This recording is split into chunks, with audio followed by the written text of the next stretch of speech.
Isang taong gulang na batang babae Ginahasa ang ng naghahanap labing reklamo ang lalaking nahuligang sa kalooban. So long, their cries were hidden, their pain covered by fear.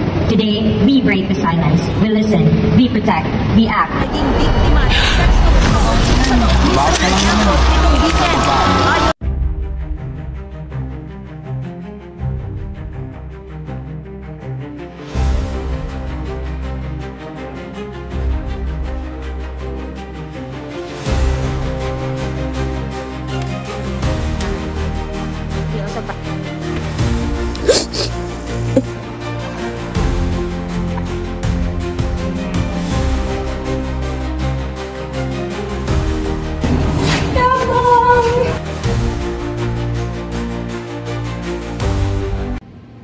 Stop.